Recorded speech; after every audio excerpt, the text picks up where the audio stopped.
पिछले वीडियो में हमने देखा था कि कैसे चियोन ने गार्ड जैंग की टेक्निक सीखी, कैसे वो एकेडमी को ओपनिंग सेरेमनी में गया और कैसे उसने खुद के फादर को देखा पहली बार। तो अब आ गया। तो इस चैप्टर के स्टार्ट में हम देखते हैं कि राइट गार्डियन कह रहे होते हैं कि ये बहुत बढ़िया है मोरल को ऊपर करके नीचे गिराने में। और फिर गार्डियन ली थर्ड बेनिफिट के बारे में बताते हैं कि स्टेज क्लियर करने के बाद बच्चों को रैंक दी जाएगी और एक प्रिंस सोचता है कि इसलिए हमारे पास कोई बेनिफिट नहीं है यहाँ और सिर्फ स्ट्रॉन्ग ही सर्वाइव कर सकते हैं। फिर हमें रैंक्स के बारे में बताया जाता है कि स्टेज 1 लो rank warriors, stage 2 middle rank warriors, stage 3 high rank warriors, stage 4 squad leaders, stage 5 clan leaders और 6 स्टेज के बारे में हमें नहीं बताया जाता। और वो आगे कहते हैं कि ये कितना शर्मिंदा भरा होगा जब हाई रैंक वॉरियर्स लो रैंक बन जाएंगे। और राइट गार्डियन कहते हैं कि क्या हम स्टेज 6 को टेस्ट कह सकते हैं, वो इम्पॉसिबल है। आज तक 10 लोग भी उसे पास नहीं कर पाए जब से ये एकेडमी चल रही है और इस एकेडमी को चलते 100 साल से ज्यादा हो चुका है। और गार्डियन कहते हैं कि अभी तुम सबका रैंक एक कैडेट जितना है, लेकिन जैसे जैसे तुम लोग टेस्ट पास करोगे तुम्हारा रैंक भी बढ़ेगा। और गार्डियन कहते हैं कि अब बहुत बात हो गई, चलो फर्स्ट टेस्ट स्टार्ट करते हैं। और चियोन ये सुनकर हैरान हो जाता है और सिर्फ चियोन ही नहीं सारे लोग वहां के हैरान और परेशान हो जाते हैं। और गार्डियन कहते हैं कि शांत, ये टेस्ट तुम्हारे बेसिक स्किल्स टेस्ट करेगा, अगर तुम ये भी पास नहीं कर सकते तो तुम लो रैंक वॉरियर्स बनने के लायक भी नहीं हो। और वो आगे कहते हैं कि तुम्हारे पास कम से कम बेसिक निंगोन होना चाहिए यहाँ स्टूडेंट बनने के लिए, अगर तुम्हारे पास वो नहीं है तो तुम एग्रीकल्चर जैसे जॉब पर असाइन किए जाओगे। और चियोन गुस्से में सोचते हैं कि इसलिए ये 6 क्लैंस ने मेरे को ट्रेनिंग नहीं करने दी निंगोंग की, अगर मैंने ये फेल किया तो मैं लोएस्ट सेक्ट में चला जाऊंगा इस कल्ट के। और वो प्रिंस खुश होता है जिसने चियोन को मारने का पहले ट्राई किया होता है कि अब उसको उसके हाथ गंदे नहीं करने पड़ेंगे। और वहां पर साउंड क्लैन की लीडर आती है जो कि सैसिन का टेस्ट लेगी और गार्डियन ली भी उनको इंट्रोड्यूस करते हैं और कहते हैं कि अगर तुमने ये पास नहीं किया तो तुम लो रैंक वॉरियर बनने के भी लायक नहीं हो। और चियोन सोचता है कि साउंड क्लैन की लीडर ये कौन सा टेस्ट लेगी और सबने अपने कानों पर हाथ क्यों रख रखा है और अपने कानों को बंद क्यों कर रखा है।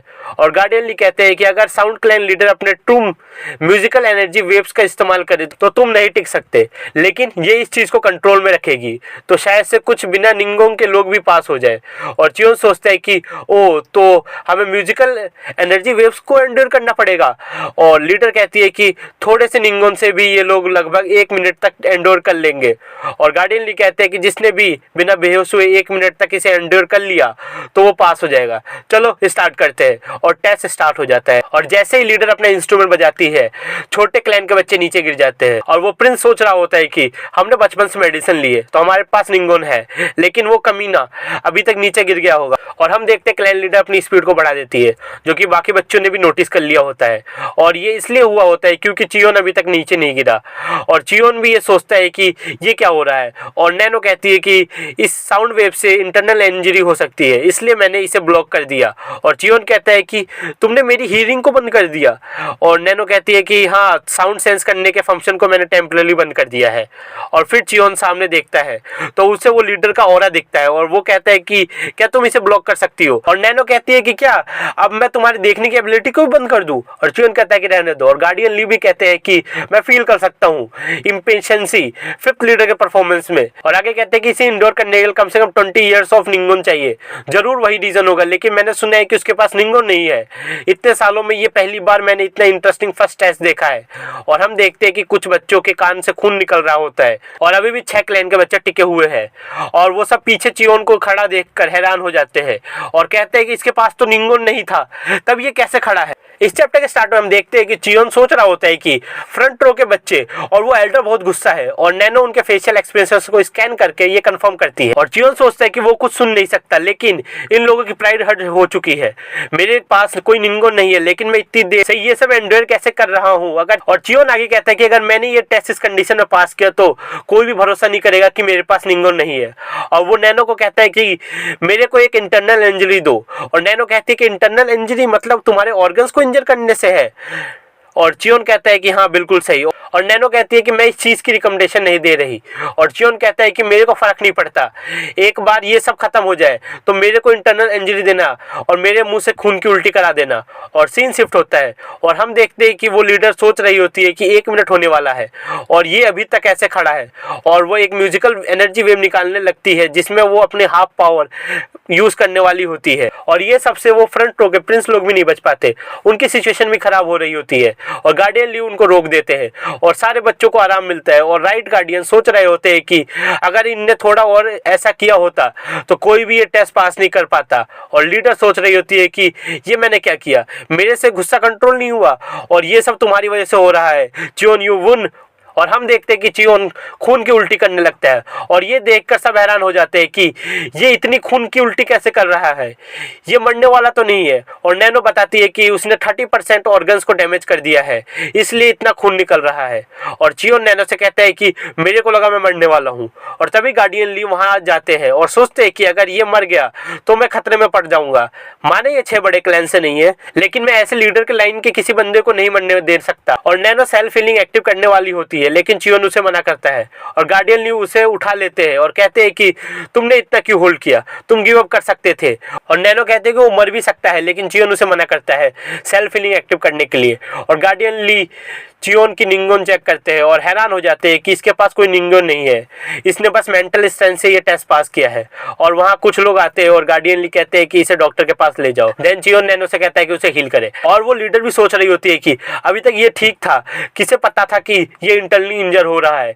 और गार्डियन ली लीडर से कहते हैं कि आपने बहुत ज्यादा कर दिया लीडर, वो मरने वाला था। और लीडर कहती है कि हाँ, लेकिन उसके पास लिटिल निंगन है ना। और गार्डियन ली कहते हैं कि उसके पास नहीं है कुछ भी, मैंने ये खुद देखा है, उसके पास कोई निंगन नहीं है, उसने अपनी ओथ रखी। और लीडर सोचती है कि फिर ये कैसे पॉसिबल हो सकता है कि वो इतनी देर से ये सब एंडोर कर रहा था, उसे भी बाकी बच्चों की तरह गिर जाना चाहिए था। और गार्डियन ली कहते हैं कि वो ये सब अपनी विल के दम पर एंड्योर कर रहा था। गार्डियन ली मन में कहते हैं कि मैं खुद उसे ट्रेन करना चाहता हूँ, लेकिन 6 बड़े क्लैन के अपोजिट जाने से कुछ नहीं मिलेगा। और राइट गार्डियन उठते हैं और कहते हैं कि सिर्फ अपने विल से ये कुछ इंटरेस्टिंग है। और गार्डियन ली कहते हैं कि ये कोई मजाक नहीं है, किसी कोने में जाके दारू पी तू। राइट गार्डियन कहते हैं कि मैं वैसे भी जाने वाला था लाल बंदर। और गार्डियन ली कहते हैं कि तो जा ना पियक्कड़। और ये दोनों अपने निंगोन को रिलीज करते हैं और सबको इनका इंटेंस प्रेशर फील होता है। और फिर राइट गार्डियन कहते हैं कि ठीक है, मैं जा रहा हूँ कमीने। और जाते हुए कहते हैं कि बस इतनी सी वेव से ये लोग नीचे गिर गए, आजकल के बच्चे बड़े कमजोर है, लेकिन वो बच्चा वो अलग है, वो मेरे को बहुत पसंद आया। तो इस चैप्टर के स्टार्ट में हमें डिमोनिक एकेडमी की इन्फरी को दिखाया जाता है और इंट्रोड्यूस कराया जाता है बेक जंगमुंग से। और एक आवाज आती है कि यहाँ एक पेशेंट है और ये बंदा बहुत खुश हो जाता है और कहता है कि पेशेंट, वो भी पहले दिन, ये कैसे हो सकता है, सही में ये रियल है। और वो गार्ड सोचते हैं कि ये बेक जोंगवू के स्टूडेंट है, लेकिन ये बिल्कुल क्रेजी है मेडिकल प्रैक्टिस को लेकर। और वो कहते हैं कि ये टाइम नहीं है ये सब का, इधर चलो मेरे साथ। और वो जब चियोन को देखते हैं तो सोचते हैं कि कोई टेस्ट कितना हार्ड हो सकता है, इसकी ऐसी हालत हो गई है। और वो गार्ड से कहते हैं कि क्या इसके पेट में चाकू मारा गया है। और गार्ड कहते हैं कि नहीं, ये इंटरनली इंजर्ड है। आगे कहते हैं कि इसके पास कोई निंगन नहीं है। तो लेफ्ट गार्डियन ने कहा है आप इसका स्पेशल ध्यान रखें। मन में सोचते हैं कि मैंने बहुत पढ़ाई की और मैंने अपने मास्टर्स के पेशेंट्स भी देखे, लेकिन मैंने पहली बार देखा कि इंटरनल इंजरी से इतना ब्लड लॉस हुआ हो। वहां से जाने लगते हैं और गार्ड कहता है कि उस बच्चे की कंडीशन पहले से बढ़िया क्यों लग रही है। और चियोन मन में सोचता है कि शिट, मैं इन्फर्मरी के बारे में भूल गया था, मैंने लगभग इंटरनल इंजरीज हील कर ली है, ये अभी भी दर्द कर रहा है, लेकिन अब मेरे को वेट करना पड़ेगा। और डॉक्टर भी पल्स चेक करते हैं और कहते हैं बहुत डैमेज लिया है, लेकिन फिर भी इतना ब्लड लॉस कैसे हुआ, मेरे को इसके एक्यूपंक्चर से स्टार्ट करना चाहिए। और तभी वहाँ राइट गार्डियन आ जाते हैं, जिसे देखकर डॉक्टर पूरी तरह से डर जाते हैं। और वो कहते हैं कि अरे वो छोटा बच्चा जो अपने मास्टर के साथ ही रहता था, वो यहाँ डॉक्टर बन गया है। डॉक्टर कहते हैं कि वही गंदी टोन, यहाँ क्यों आए हो, कहीं आप इंजर तो नहीं हो। गार्डियन अपनी निंगन रिलीज करके बोलते हैं ओ लगता है तुम्हें अच्छा नहीं लगा मैं यहाँ हूँ। और वो डॉक्टर डरते हुए कहता है कि अरे नहीं नहीं, आप यहाँ रहो, रेस्ट कर लो, थोड़ा सा चाहो तो सो जाओ। गार्डियन कहते हैं कि देखो तो क्या ये बच्चा इंटरेस्टिंग नहीं है। और चियोन कहते हैं कि ये आदमी यहाँ क्यों है, क्या इसे फिगर आउट कर लिया कि मैं प्रिटेंड कर रहा हूँ। और राइट गार्डियन उसके पास जाकर कहते हैं कि तुम सोने की नौटंकी क्यों कर रहे हो, और उसे उठा लेते हैं। हो जाता है कि बिना टच किए इन्होंने इस बच्चे को उठा लिया। और चियोन भी यही सोच रहा होता है और कहता है कि मैं अपनी बॉडी नहीं हिला सकता क्योंकि ये अभी फिक्स नहीं है। राइट गार्डियन कहते हैं कि अपनी नौटंकी बंद करो, नहीं तो मैं तुम्हारे मुंह पर एक मुक्का मारूंगा। और चियोन जाग जाता है और कहता है कि तुम्हें कैसे पता चला। और राइट गार्डियन हंसते हुए कहते हैं कि देखो ये कितना इंटरेस्टिंग है, कोई भी एक्सपीरियंस वॉरियर बता सकता है कि तुम सोए हुए थे या नहीं तुम्हारी ब्रीथिंग को देखकर। नैनो भी उसे बताती है, लेकिन चियोन कहता है कि मेरे को नहीं जानना। राइट गार्डियन कहता है कि मेरे को नहीं लगता कि आजकल के बच्चों में उतने गट्स है जितने तुम में है। और चियोन भी अभी सोच रहा होता है कि ये इसलिए आया है कि इसको पता है कि मैं प्रिटेंड कर रहा हूँ, और राइट गार्डियन वही सब कह रहे होते हैं कि तुम्हारी विल बहुत स्ट्रॉन्ग है, आजकल के बच्चे कमजोर है वगैरह वगैरह। और डॉक्टर कहते हैं कि राइट गार्डियन पेशेंट की हालत अभी सही नहीं है, और राइट गार्डियन कहते हैं कि अभी बड़े बात कर रहे हैं, बच्चों को बोलने की जरूरत नहीं है। तभी चियोन थोड़ी खून की उल्टी कर देता है और राइट गार्डियन उसके अंदर थोड़ा निंगन डालते हैं, और राइट गार्डियन कहते हैं कि मैं सीधा पॉइंट की बात करता हूँ, मेरे को तुम्हें अपने स्टूडेंट बनाना है। और ये सुनकर रूम में जितने भी लोग होते हैं सब हैरान हो जाते हैं, और चियोन कहता है कि राइट गार्डियन आपको पता है ना मैं कौन हूँ? और राइट गार्डियन कहते हैं कि क्या ऐसा कोई है जिसे तुम्हारे बारे में ना पता हो? और चियोन कहता है कि 6 बड़े क्लैंस ये सब पसंद नहीं करेंगे। और राइट गार्डियन कहता है कि तो क्या हो गया? और चियोन कहता है कि मेरे पास एक अच्छी अपॉर्चुनिटी है, लेकिन क्या होगा अगर ये कोई ट्रैप हो? और डॉक्टर सोचता है कि ये है इनफेमस 7th प्रिंस, और चियोन कहता है कि मैं सोच कर बताऊंगा। और राइट गार्डियन कहता है कि अरे ऐसा मत बोल, ऐसा लग रहा है कि मैं तेरे से भीख मांग रहा हूँ। और वो कुछ पेज निकाल के चियोन को देते और कहते हैं कि ये तुम्हारे काम आएगा। और क्या तुम्हें डर नहीं लगता कि तुम पीछे छूट जाओगे? माना तुमने फर्स्ट टेस्ट पास कर लिया शेयर विल से, लेकिन सेकंड टेस्ट नहीं कर पाओगे सिर्फ विल से पास। तो गाइस ये वीडियो यही खत्म होती है, और आई होप आप लोगों की वीडियो अच्छी लगी हो। तो मिलता हूँ ऐसी किसी इंटरनेट की गली में, तब तक के लिए bye bye and keep watching Story nation.